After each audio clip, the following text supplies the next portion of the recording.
नमस्कार प्यारे दोस्तों, एडी शर्मा एलएम एजुकेशन में सभी का हार्दिक अभिनंदन। स्वागत मेरे साथियों आज एक नवीन टॉपिक का अध्ययन करेंगे, इतिहास का अंत और नई विश्व व्यवस्था। इसको बहुत ही जोड़कर गहन अध्ययन हमें करने की जरूरत है। अगर पॉलिटिकल साइंस आपका विषय रहा है तो इसमें और अधिक गहनता की आवश्यकता पड़ जाती है। साथियों, आजकल क्वेश्चन भी कुछ नए ट्रेंड से आ रहा है, तो आपको नए तरीके से समझना होगा, आपको मेरे साथ चलना होगा। लेकिन सभी से पहले निवेदन कर देता हूं कि किसी ने अगर हमारी ऐप डाउनलोड नहीं की है तो ऐप भी डाउनलोड करें, और किसी ने अगर हमारे चैनल को सब्सक्राइब नहीं किया है तो चैनल को भी सब्सक्राइब करें। तो पहले चलते हैं, इतिहास का अंत है क्या, इस पर चर्चा करते हैं। ये आया टॉपिक कब? जब 1991 में सोवियत संघ का विघटन हो गया, यानी कि समाजवाद की हार, शीत युद्ध का अंत, विशेषकर सैनिक वैचारिक शीत युद्ध का अंत। सोवियत संघ के विघटन के बाद अमेरिकी नेतृत्व में एक ध्रुवीय विश्व का उद्भव हुआ। अमेरिका ही एकल महाशक्ति बस रह गया, और रूस जो उत्तराधिकारी था सोवियत संघ का, वो अमेरिका को चुनौती देने में सक्षम नहीं था, कोई अन्य राष्ट्र भी सक्षम नहीं था। इसलिए कहने लगे कि अब इतिहास का अंत हो गया है, क्योंकि अमेरिका को चुनौती देना संभव नहीं है, और बिना चुनौती दिए इतिहास में संघर्ष भी खत्म हो गया है, और संघर्ष खत्म हो गया है तो इसलिए इतिहास का विनिर्माण भविष्य में नहीं होगा। इसी के साथ इतिहास के अंत की शुरुआत हुई। तो धीरे धीरे देखते हैं मेरे साथियों, आपको आराम से देखना है। 1991 में सोवियत संघ के विघटन के बाद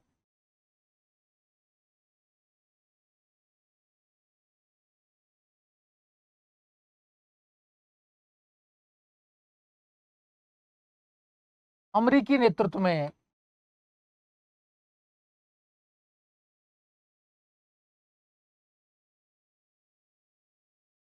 एक ध्रुवीय विश्व का उद्भव हुआ।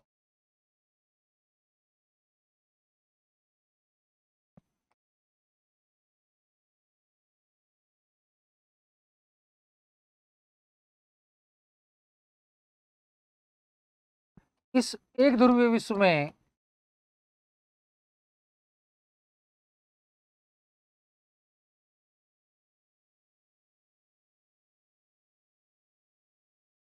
अनेक विद्वानों ने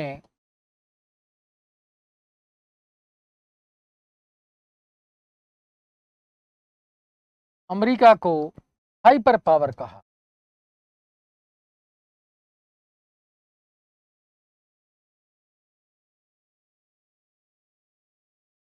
हाइपर पावर कहा, अर्थात आज अंतर्राष्ट्रीय राजनीति में अमेरिका को चुनौती देना संभव नहीं है।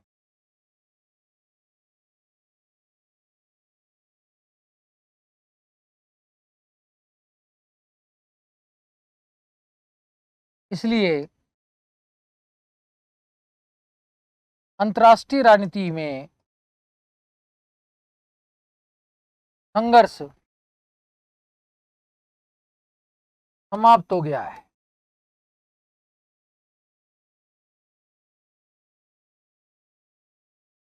इसलिए इतिहास का अंत हो गया।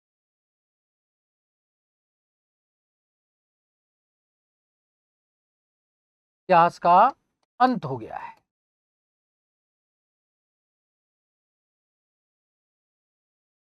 अब इतिहास के अंत की बात कौन कौन से विचारक करते हैं, वो भी आपको ध्यान में रखना है कि भाई कौन कौन से विचारक कहते हैं कि इतिहास का अंत हो गया। उनका नाम, उनकी जहां बुक भी है इंपॉर्टेंट, वो भी ध्यान रखनी होगी। ये सारी बातें आप देखो। इतिहास के अंत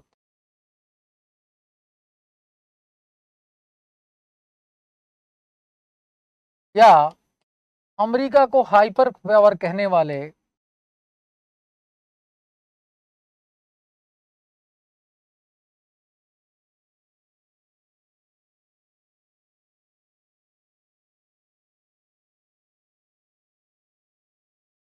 समर्थक हैं।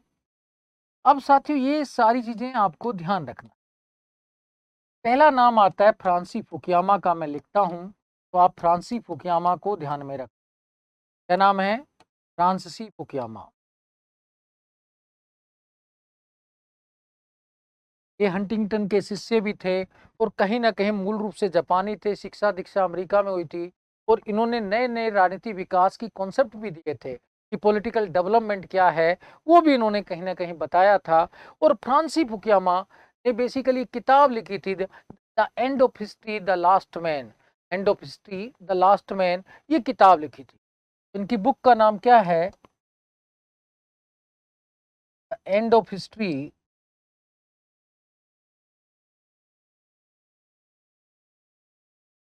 द लास्ट मैन,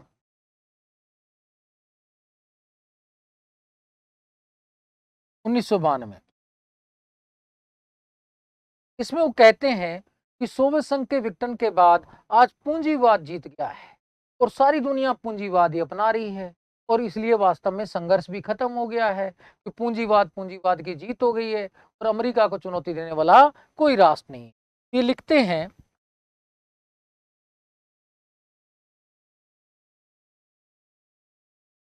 कि सोवियत संघ के विघटन के बाद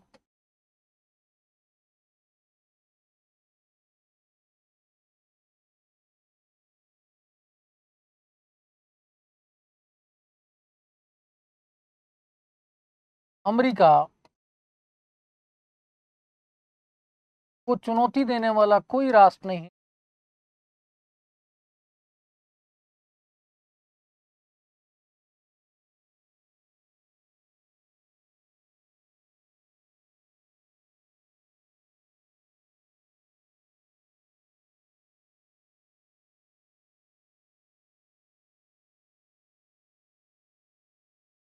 कोई राष्ट्र नहीं।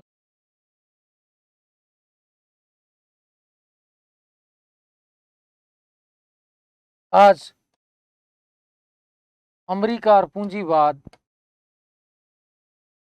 अमेरिकी प्रभुत्व और पूंजीवाद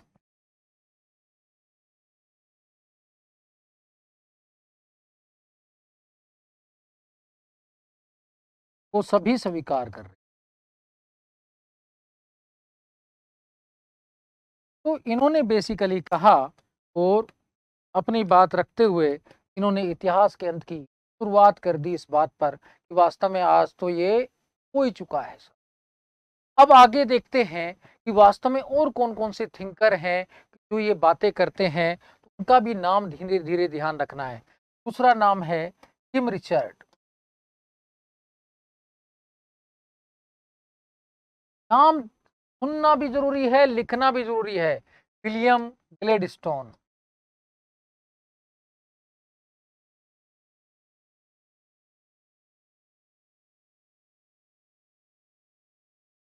क्या नाम है? William Gladstone. फिर है वाचर डी लापेंगे।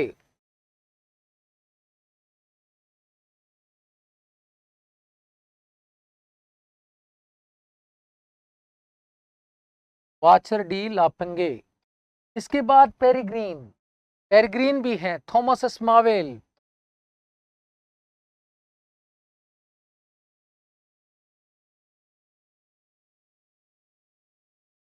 पेरिग्रीन। एक एक थिंकर को ध्यान रखना है मेरे दोस्तों, तो आप नहीं रखेंगे ना फिर आपके साथ दिक्कत आ जाएगी। सातवां है एच जी वेल्स।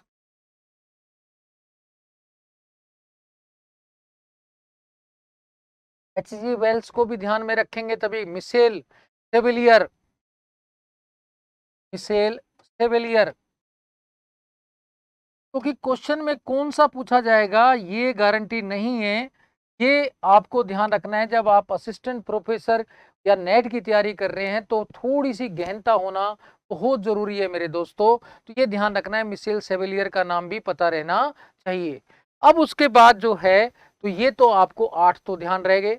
अब उसके बाद जो है छोटे छोटे और भी आपको पता रहने चाहिए, लेकिन अब उनकी किताबों के साथ ध्यान रखना है। पहले है नूनो पी मेंटेरियो।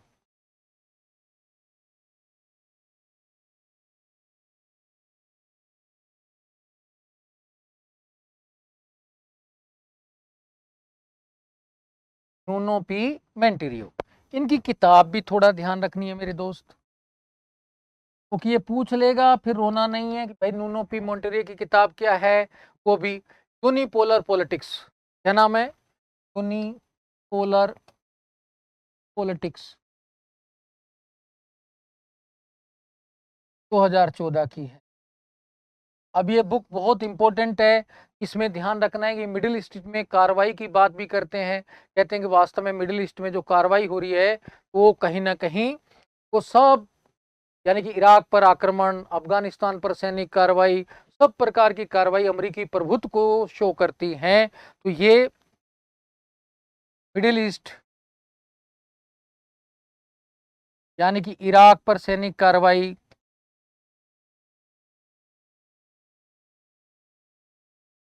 पर चर्चा करता है, कहता है देखो यूएनओ की अवहेलना करके भी कर दी, किसने क्या बिगाड़, देखो सब कुछ यही है, अब तो क्या है, सब कुछ यही है। इसके बाद देखते हैं साथियों, एक है बिरथे हैंसन। बिरथे हैंसन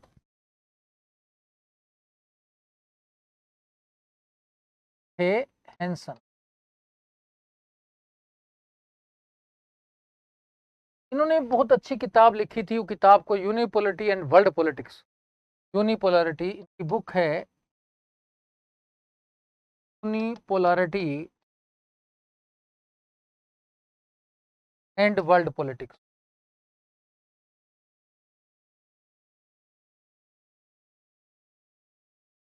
बेसिकली ये किताब जो है 2010 की है, तो आपको ये भी ध्यान रखना है। फिर ये भी किताब आपको पता नहीं, फिर है एमिचुआ। एमिचुआ इतना प्यारा नाम है, एमिचुआ। अब इनकी बुक भी ध्यान रखनी है आपको, बुक भी थोड़ा सा बड़ी इंपॉर्टेंट किताब है, Day of Empire, how a hyper power, Day of empire.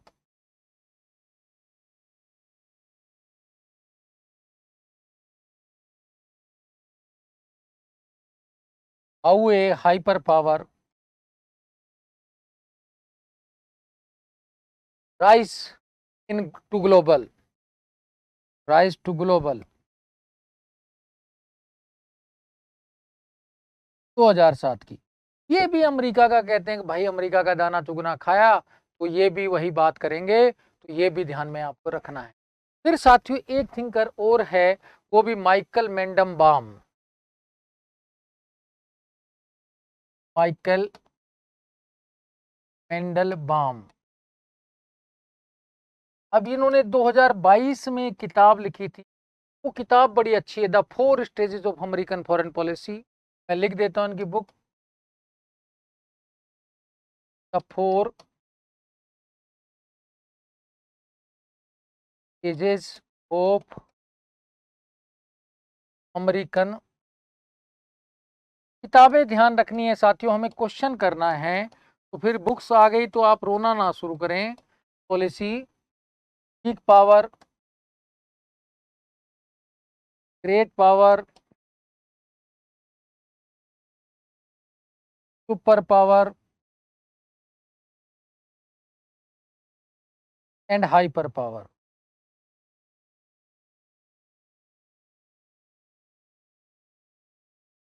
अब ये 2022 में लिखा था, तो ये ध्यान रखना है कि भाई ये सारी चीजें ये कहते हैं। ये जितने भी थिंकर मैंने आपको बताए, पेरेग्रान, थॉमस स्लेवल, किम रिचर्ड, गोल्ड रसेल, और गोल्ड रसेल का नाम भी आप लिख सकते हैं, एक थिंकर और लिखना चाहें तो गोल्ड रसेल, वो भी का समर्थन करते हैं। तो कुल मिला के मैंने 13 थिंकर के नाम लिखे, आपको 13 के 13 का ध्यान रखना है मेरे दोस्तों, अगर आप कुछ करना चाहते हैं तो, अगर क्वेश्चन अटेम्प्ट करना। अब क्योंकि समय के साथ ये टॉपिक जुड़ेगा और कहीं ना कहीं बाकी जगह भी आएगा, आएगा तो सीधा क्वेश्चन, तो ये बात आपको भी जानना है और मुझे भी। फैक्चुअल आएगा तो भी आपके सामने है, और अगर कॉन्सेप्चुअल आएगा तो भी आपके सामने, और ये एक से दूसरा जुड़ा हुआ है। अब कई लोग लेंगे सर आप तो अभी शीत युद्ध पढ़ा रहे थे, आपने आर्थिक शीत युद्ध क्यों नहीं पढ़ाया, वो मैं बताता हूँ अभी क्यों नहीं, ये भी मैं आपको पूरी बातें बताऊंगा। अब साथियों क्या है, ये तर्क क्या देते हैं, यानी कि एक ध्रुवीय विश्व के, एक ध्रुवीय विश्व या अमेरिकन हाइपर पावर के पक्ष में तर्क।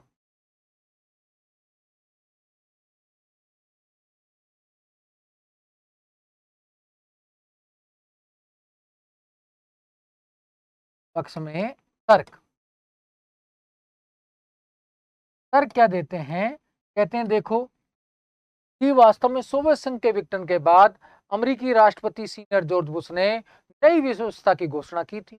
उसमें कहा था कि अब अमेरिका दुनिया में पुलिसमैन की भूमिका अदा करेगा, न्याय की स्थापना करेगा और वास्तव में अमेरिका अपने प्रभुत्व को बनाए रखने के लिए दो नीतियां अपना भी रहा है, एक तो सैनिक कार्रवाई की, एक प्राधान्य की। तो कहते हैं कि आज अमेरिका जो नई व्यवस्था की नीति है वो ये शो करती है कि अमेरिका हाइपर पावर है, कि अमेरिका की इन कार्रवाइयों को कहीं, और अमेरिका ने कह दिया पुलिसमैन ही वही है दुनिया का, न्यायाधीश ही वही है। तो क्या तर्क देते हैं, सोवियत संघ के विघटन के बाद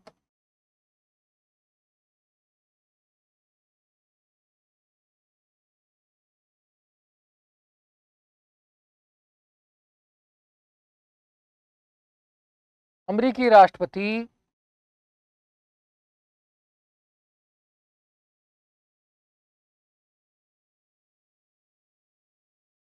सीनियर जॉर्ज बुश ने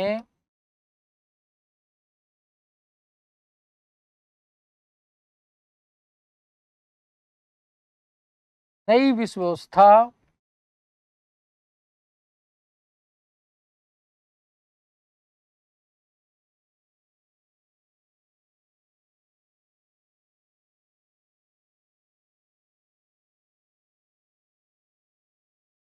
की घोषणा करते हुए कहा कि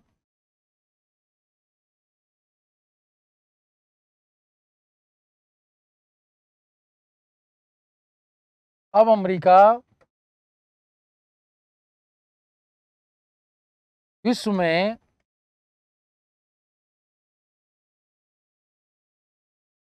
पुलिसमैन की भूमिका अदा करेगा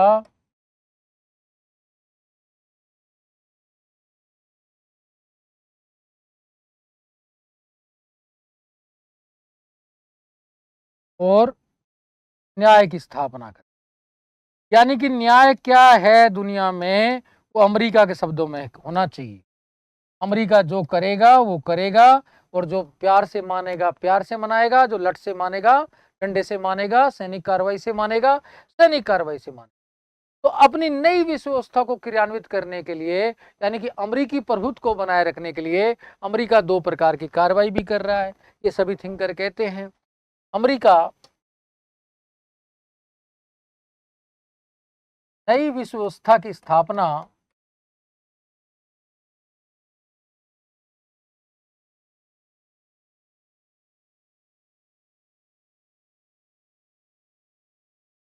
स्थापना या अमेरिकी प्रभुत्व को बनाए रखने के लिए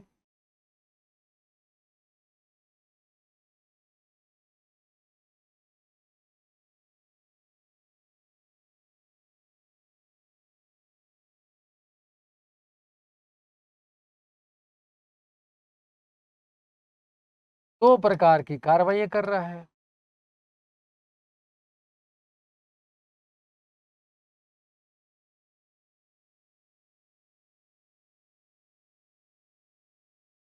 पहला है सैनिक हस्तक्षेप की नीति, नेटो के माध्यम से ये कर रहा है, डायरेक्ट भी कर रहा है, नेटो का भी प्रयोग कर रहा है। तो सैनिक हस्तक्षेप की नेटो के माध्यम से डायरेक्ट। तीसरा प्राधान्य की नीति, हेजेमनी की मनोवैज्ञानिक प्रभाव के माध्यम से अपना प्रभुत्व स्थापित कर रहा है। तो अमेरिका आज कहीं ना कहीं अपनी नई व्यवस्था को, अपने प्रभुत्व को बनाए भी रखे हुए है, ये थिंकर ये कहते हैं, और अभी बना और रहेगा। कई थिंकर ये कहना है, यानी कि इतिहास का अंत अभी चलता ही रहेगा, कोई संघर्ष करेगा नहीं, संघर्ष अमेरिका को कोई चुनौती नहीं देगा, अमेरिका का प्रभुत्व बना रहेगा, तो इतिहास का निर्माण होगा नहीं, इतिहास का अंत होता रहेगा, चलता रहेगा, इतिहास के अंत का पीरियड चलता रहेगा। ये बेसिकली इनका कहना था। अब देखते हैं सैनिक कार्रवाई की कैसे कौन कौन सी नीति अपनाई है। ये देखते हैं सैनिक हस्तक्षेप की नीति कहाँ कहाँ पर की।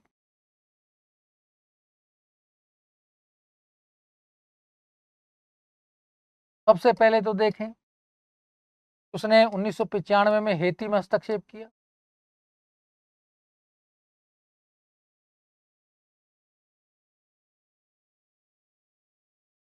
फिर 1998 में तंजानिया सूडान में,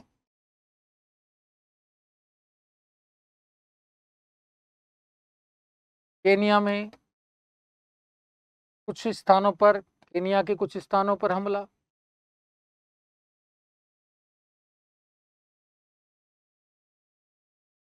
से नाम दिया था ऑपरेशन इनफाइनाइट रीच। क्या नाम दिया था? Operation infinite reach.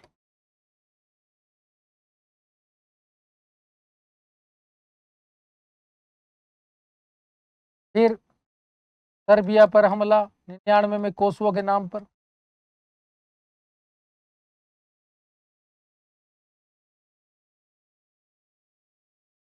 कोसोवो की स्वतंत्रता के नाम पर 99 में ये काम कर दिया।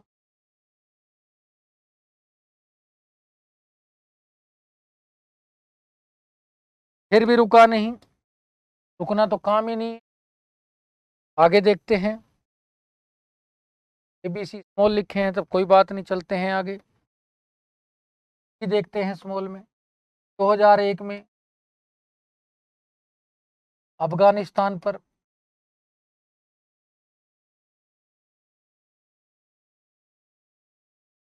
सैनिक कार्रवाई। नाम क्या दिया था? Operation enduring freedom. क्या नाम दिया था? Operation enduring freedom.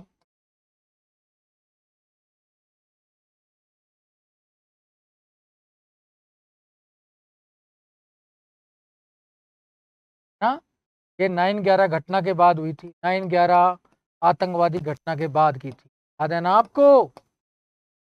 और 9/11 आतंकवादी घटना से किसका प्रभाव बढ़ गया था? होप्स का। घटना के बाद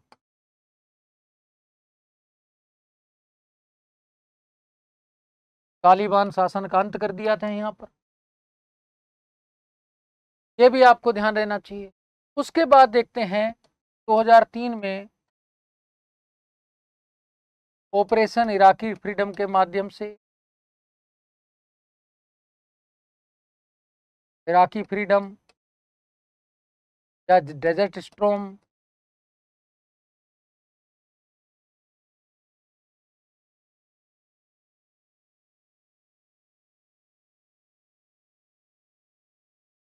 इराक पर सैनिक कार्रवाई।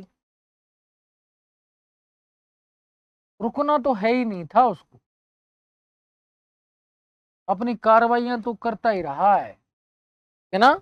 उसके बाद देखें 2 मई 2011 को ऑपरेशन जेरेनिमो।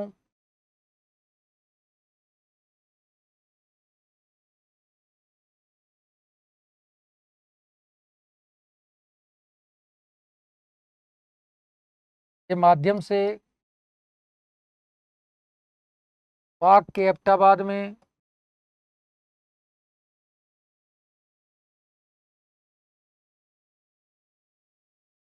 ओस्मा बिन लादेन को मारा।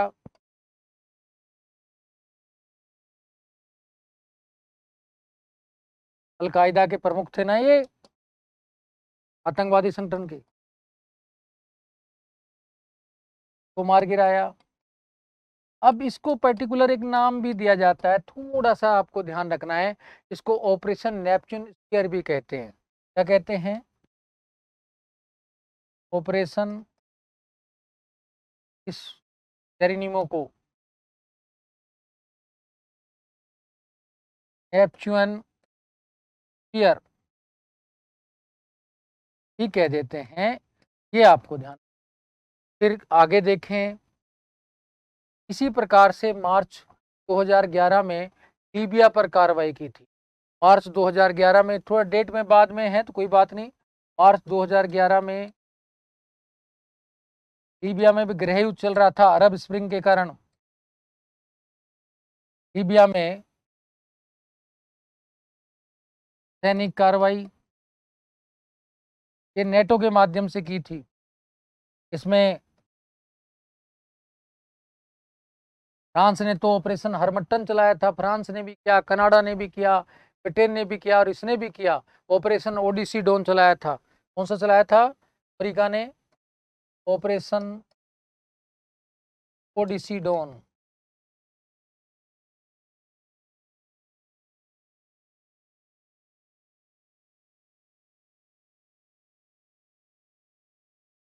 ये ध्यान रख लेना, ये थोड़ा सा ये सारी सैनिक कार्रवाई की अपने प्रभुत्व को बनाए रखने के लिए अमेरिका ये नीति अपना रहा है। दूसरा क्या नीति अपना रहा है? सेकंड अपना रहा है प्राधान्य की नीति। प्राधान्य का सीधा मतलब है मनोवैज्ञानिक प्रभाव की नीति, जो वास्तव में हेजेमनी वाला की चर्चा चॉम्स्की करते हैं, रॉबर्ट कोकस करते हैं। चॉम्स्की, रॉबर्ट कोकस इसकी चर्चा भी करते हैं।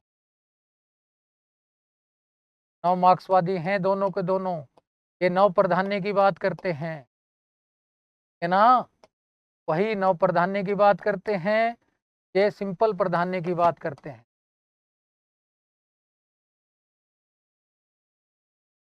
अब देखा जाए प्राधान्य कैसे स्थापित कर रहा है, ये विद्वान कहते हैं 3 प्रकार का कर रहा है भाई। आर्थिक भी कर रहा है, आर्थिक प्राधान्य,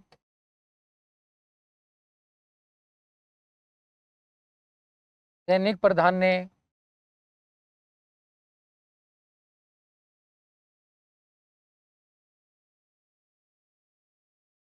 और सांस्कृतिक प्राधान्य।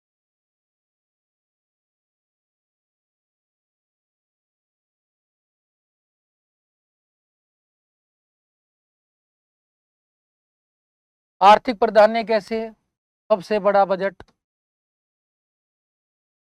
अमेरिका के पास है। अंतर्राष्ट्रीय वित्तीय संस्थाओं पर नियंत्रण किसका है? राष्ट्रीय वित्तीय संस्थाओं, आईएमएफ, डब्ल्यूटीओ पर।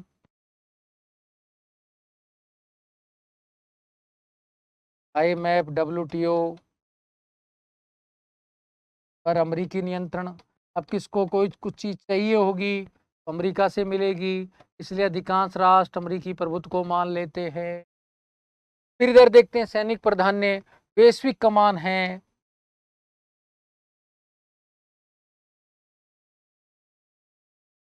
आधुनिक हथियार हैं, एनएमडी भी है,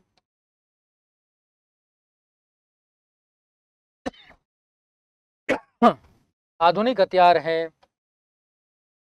सैनिक अड्डे जगह जगह डियागो गार्सिया जैसे फैले हुए हैं, तो इस कारण से राष्ट्र ये भी बात मान ले। सांस्कृतिक प्राधान्य कि वास्तव में देखा जाए मीडिया तंत्र सबसे ज़्यादा मजबूत किसका है? अमेरिका का है। इसके माध्यम से अपनी संस्कृति का प्रसार प्रसार, संस्कृति की श्रेष्ठता स्थापित कर रहा है, पूरी दुनिया को कह रहा है कि संस्कृति तो मेरी अच्छी है। ये भी आपको ध्यान, साथियों ये चीज़ें आपको पता रहनी चाहिए, तभी आपका काम चलेगा। अब साथियों हमने ये तो देख लिया कि वास्तव में कौन कौन से थिंकर कहते हैं कि भाई अमेरिका आज हाइपर पावर है, अमेरिका को चुनौती देना संभव नहीं है, इसलिए इतिहास का अंत हो गया है। और अमेरिका कौन कौन सी कार्रवाई कर रहा है अपने आप को हाइपर पावर बनाने के लिए, ताकि लंबे समय तक इतिहास का अंत बना भी रहेगा। लेकिन दूसरी ओर अनेक थिंकर हैं, वो कहते हैं नहीं भाई, अमेरिका कहीं भी हाइपर पावर नहीं है, कहीं संघर्ष समाप्त नहीं हुआ है, कहीं इतिहास का अंत नहीं हुआ है। अब वो कौन कौन से हैं वो भी आपको ध्यान रखना है। इतिहास के अंत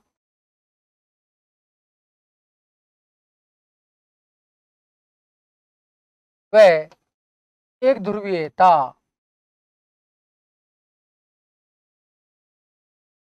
का विरोध।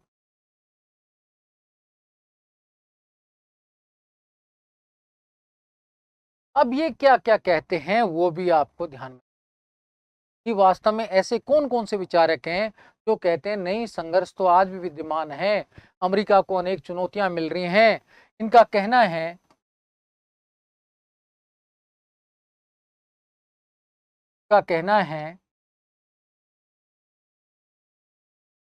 कि वर्तमान में अमेरिका को वैश्विक राजनीति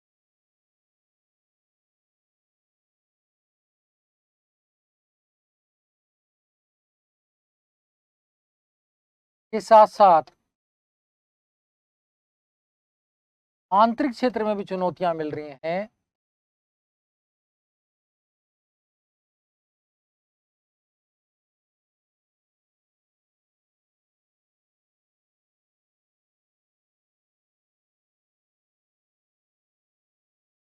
इसलिए अंतर्राष्ट्रीय राजनीति में संघर्ष बना हुआ है।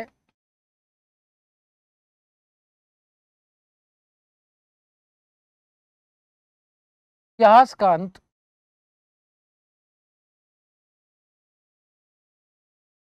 एक ध्रुवीयता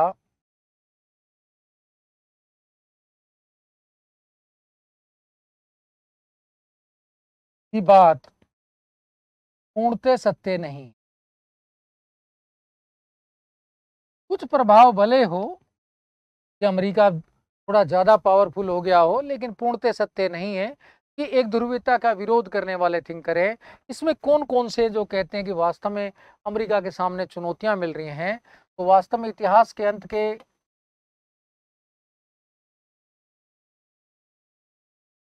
या एक ध्रुवीयता के विरोधी हैं।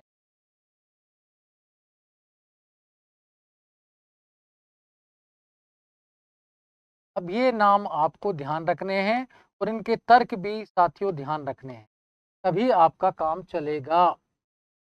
ठीक है ना? ये ध्यान में रख के चलना है कि भाई क्या है क्या नहीं है। एक ध्रुवीयता के विरोधी कौन कौन से हैं वो पहले थिंकर ध्यान रखना है। पेरी पोसेन, पेरी पोसेन नाम ध्यान रहेगा। दूसरा नाम ध्यान रखना है जॉन मियर्स हाइमर, जॉन मियर्स हाइमर नाम अच्छा है और इन्होंने काफी साफ साफ कहा भी है कि अमेरिकी प्रभुत्व के सामने कई चुनौतियां भी हैं, तो वो बेसिकली आपको पता भी रहनी। रेमो वियरमैन, रेमो वियरमैन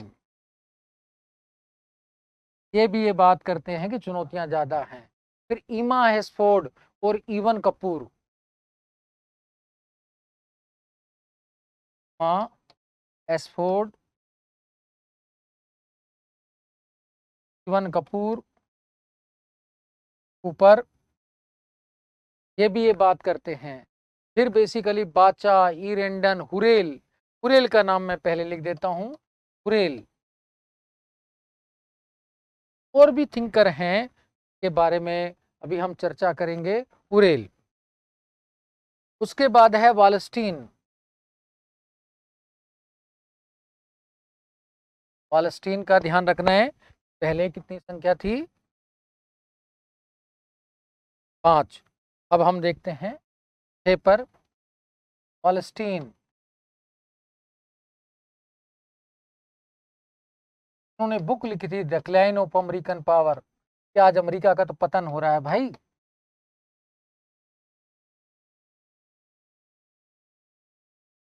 कहीं नहीं है हाइपर पावर।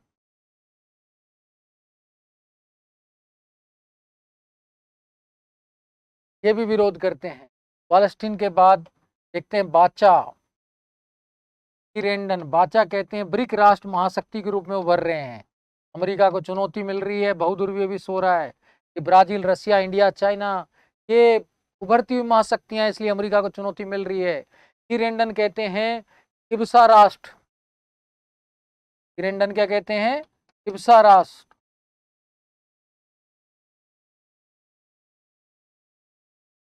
महाशक्ति के रूप में, इंडिया, ब्राजील, साउथ अफ्रीका ये महाशक्ति के रूप में उभर रहे हैं। फिर एंड्रिया आर्डिगोड वारिस्को भी इस बात की, ब्रिक की बात करते हैं। एक नाम और है एंड्रिया,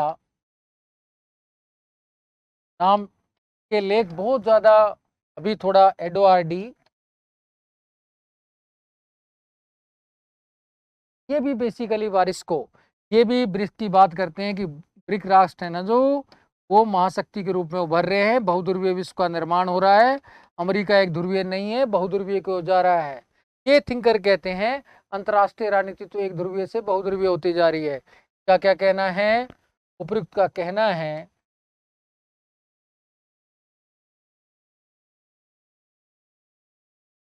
अंतर्राष्ट्रीय राजनीति एक ध्रुवीय से बहुध्रुवीय होती जा,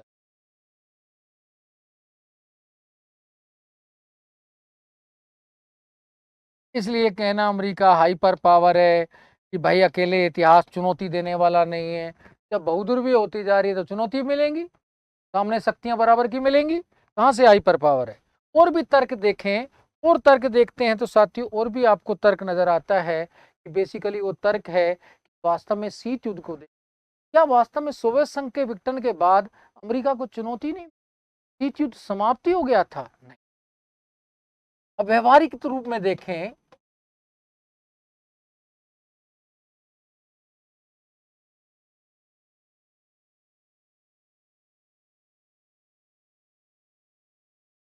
तो अमेरिका को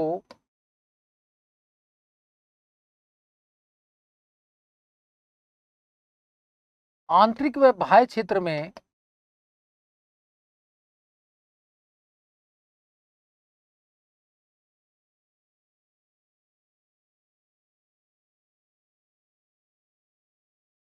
अनेक चुनौतियां मिल रही हैं।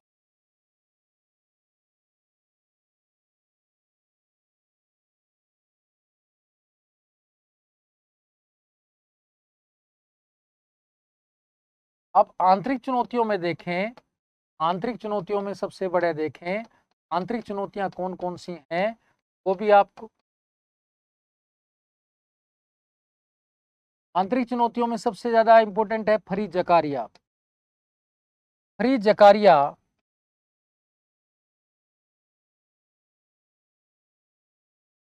अपनी पुस्तक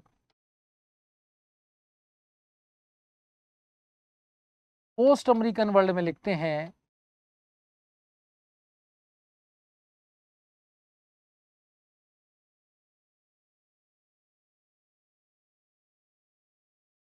अमेरिका की जनता, अमेरिका के युवा नशाखोरी का शिकार हो रहे हैं।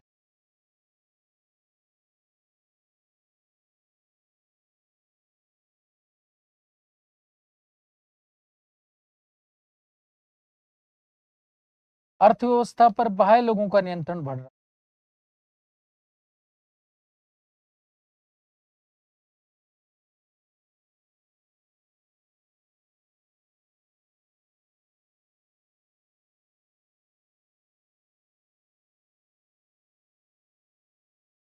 फिर इसके बाद देखें 2008 में सब प्राइम संकट अमेरिका में, आर्थिक सब प्राइम संकट।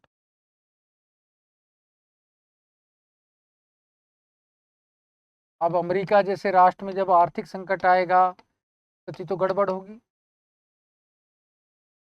2011 में युवाओं ने रोजगार के लिए वॉल स्ट्रीट मूवमेंट आंदोलन चलाया। अमेरिका जैसी महाशक्ति को युवाओं को रोजगार के लिए आंदोलन चलाना पड़ रहा है, तो फिर कहाँ का चौधरी है?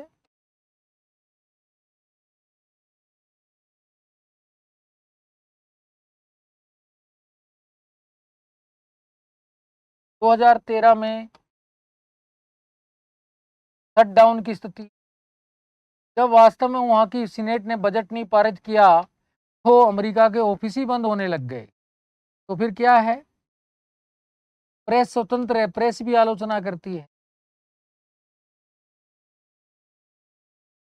फिर कहीं ना कहीं शक्ति पृथक्करण भी समस्या बना हुआ है। शक्ति पृथक्करण का नियम कि शासन के तीनों अंग सर्वोच्च हैं, तो वो इसलिए टीटीबीटी पारित नहीं हो सका, टीटीबीटी को लागू नहीं करवा सका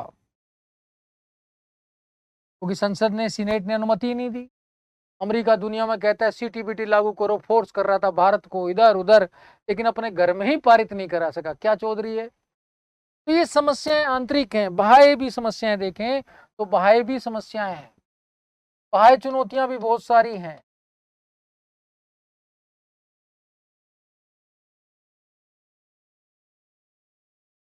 बाह्य चुनौतियां जैसे उसको अनेक मिल रही हैं। देखो, एक राष्ट्र के रूप में चुनौती, एक राष्ट्र के रूप में चुनौती देखें तो अकेले आर्थिक रूप में चुनौती, सैनिक रूप में चुनौती।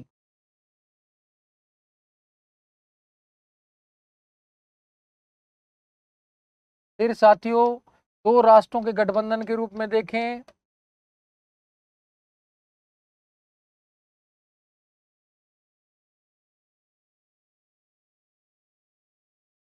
आर्थिक सैनिक, यहाँ भी चुनौती।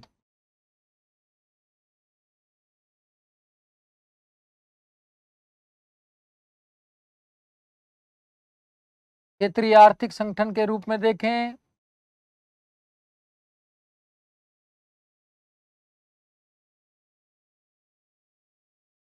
क्षेत्रीय संगठन के रूप में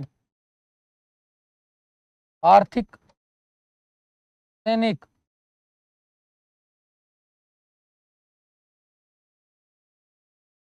फिर सार्वभौमिक चुनौतियां,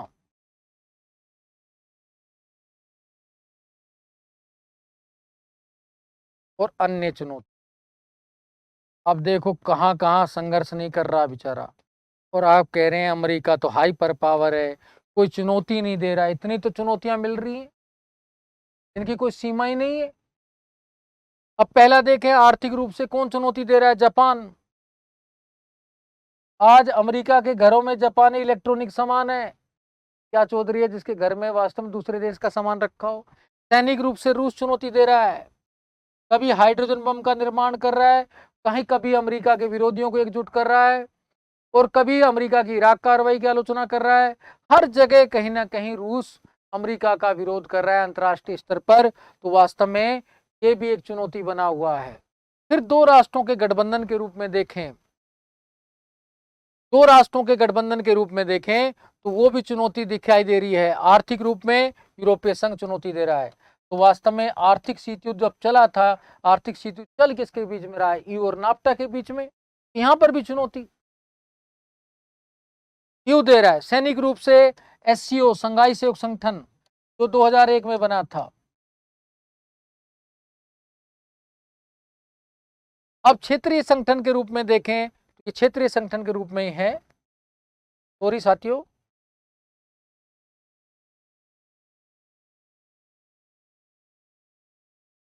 दो राष्ट्रों के गठबंधन के रूप में देखें।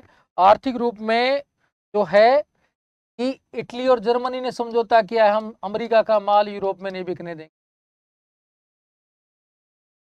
सैनिक रूप में देखें तो रूस चीन आपस में समझौता कर रहे हैं, एनएमडी के विरोधी 2002 में रक्षा मैत्री संधि की।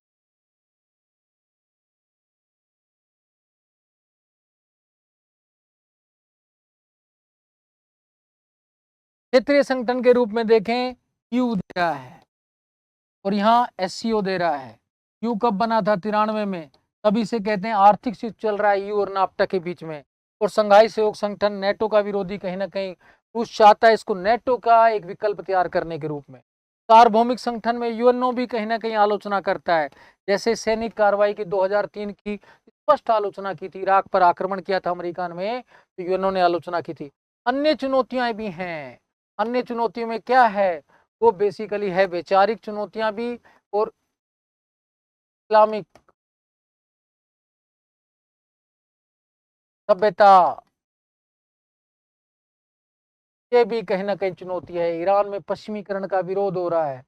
अभी अरब जो इजराइल संघर्ष है वो इस बात का प्रतीक है कि बार बार उसमें अमेरिकी सैनिकों पर भी वहां पर हमला हुआ था ईरान द्वारा। तो ये सारी बातें स्पष्ट करती है इस्लामिक सभ्यता भी कहीं ना कहीं जो है अमेरिका को चुनौती दे रहा है। इसके अतिरिक्त देखते हैं वैचारिक चुनौतियां।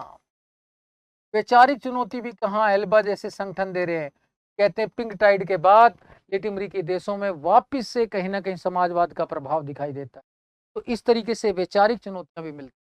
तो साथियों, तो चुनौतियों की संख्या कम नहीं है, इसलिए ये कहना गलत है इतिहास का अंत हो गया।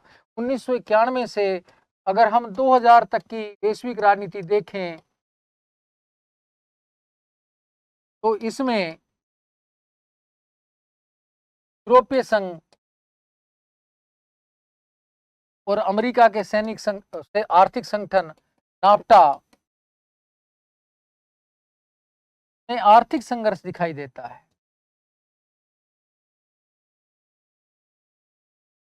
तो कहते हैं इस काल में आर्थिक शीत युद्ध प्रचलित था। क्या था? आर्थिक शीत।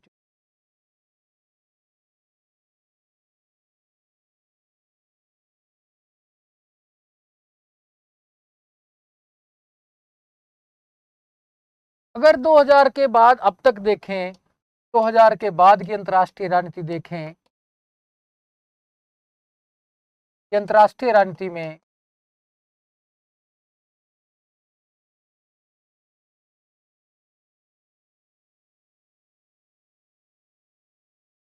आर्थिक शीत युद्ध तो है ही है।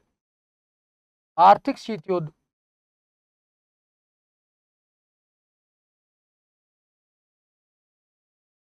के साथ साथ वैचारिक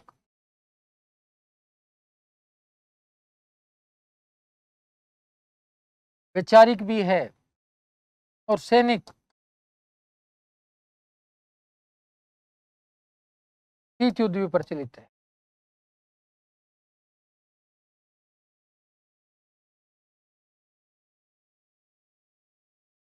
तो यानी कि शीत युद्ध का मतलब ही तनाव है। शीत युद्ध का मतलब क्या है? तनाव। युद्ध तो है, तो वैचारिक शीत युद्ध कहाँ दिखाई दे रहा है?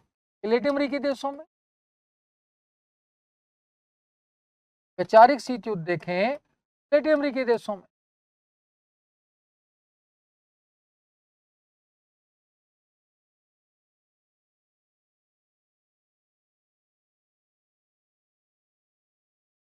गुलाबी लहर के बाद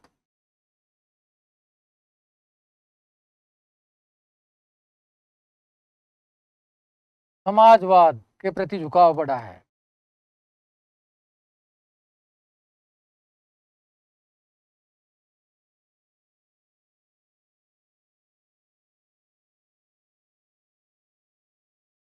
एल्बा जैसे संगठन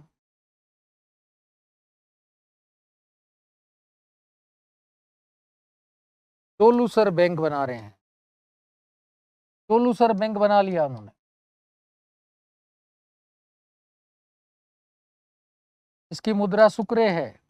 तो कह रहे हैं भाई हमें जरूरत नहीं है तुम्हारे वर्ल्ड बैंक की और IMF की, इनकी जरूरत नहीं, हम ऋण नहीं लेते भाई इनसे। क्या है, हम तो अपने स्तर पर गुजारा कर लेंगे। तो अब वैचारिक शीत फिर कहाँ संघर्ष खत्म हो रहा है? आगे देखें, सैनिक शीत वो भी कम नहीं हो रहा।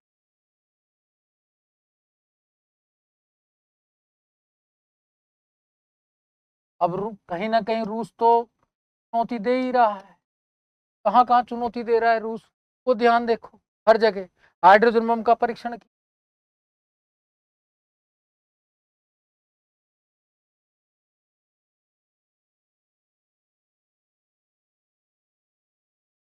कोई बात नहीं, लीबिया में भी कार्रवाई, लीबिया में भी कहता है मैं भी कार्रवाई करूंगा।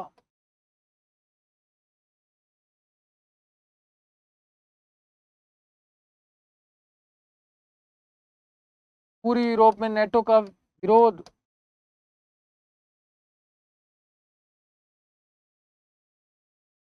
नेटो के विस्तार का विरोध। इसी संदर्भ में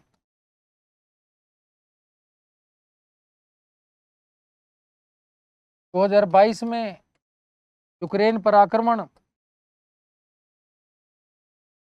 अमेरिका चुप का चुप रह गया। इतनी हिम्मत थी तो जाकर यूक्रेन को बचाता ना।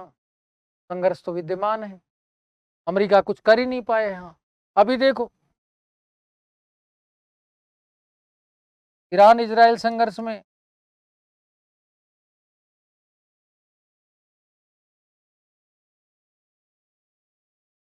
रूस का झुकाव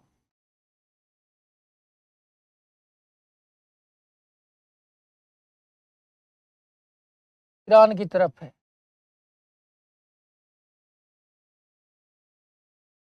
ये तो अप्रैल 2024 की घटना है। ये कैसे मुंह मोड़ सकते हो? तो कहाँ चुनौतियां खत्म हुई हैं? कहाँ पर इतिहास का अंत हो गया? कहाँ संघर्ष खत्म हुआ है? अभी संघर्ष चल रहा है, इतिहास बन रहा है। ये कहना, कहते हैं, गलत है कि इतिहास का ही अंत हो गया है। इतिहास का कहीं अंत नहीं हुआ है। संघर्ष आज भी अंतर्राष्ट्रीय राजनीति में विद्यमान है। वास्तव में मार्गेंथु का एक कथन सत्य प्रतीत होता है। मार्गेंथु का यह कथन सत्य प्रतीत होता है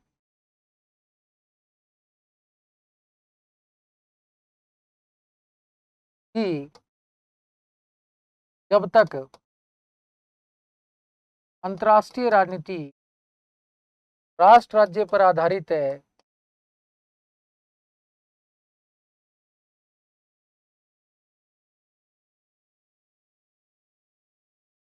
तब तक नीति और संघर्ष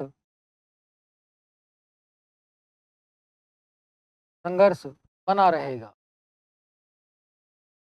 और संघर्ष बना रहेगा तो इतिहास भी बनता रहेगा। इतिहास का अंत नहीं होगा दोस्तों, बस खाली संघर्ष का रूप बदलेगा तो इतिहास का भी रूप बदलेगा। तो साथियों, जहाँ तक मैं समझता हूँ इतिहास का अंत और अमेरिका की नई विश्व व्यवस्था आपको समझ आई होगी। बस दोस्तों, एक निवेदन है कि जिसमें आपका कोई भी पैसा नहीं लगना, हमारे यूट्यूब चैनल को सब्सक्राइब कर दें और हमारी जो ऐप दिख रही है डाउनलोड ऑप्शन के साथ एडी शर्मा एनएलएम एजुकेशन, तो प्ले स्टोर पर जाकर डाउनलोड कर लें। इसमें भी बहुत सारी इन्फॉर्मेशन, पुराने बहुत सारे पेपर अनलॉक हैं जो आपको पीडीएफ के रूप में मिल जाएंगे।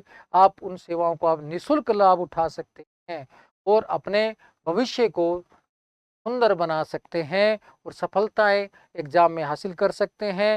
यूजीसी नेट प्रथम प्रश्न पत्र जो है उसकी भी हमारे पास कोर्स अवेलेबल है, लाइव भी है, रिकॉर्डेड भी है। सभी प्रकार के राजनीति विज्ञान में तो हम पूरे भारत में अद्भुत काम कर रहे हैं।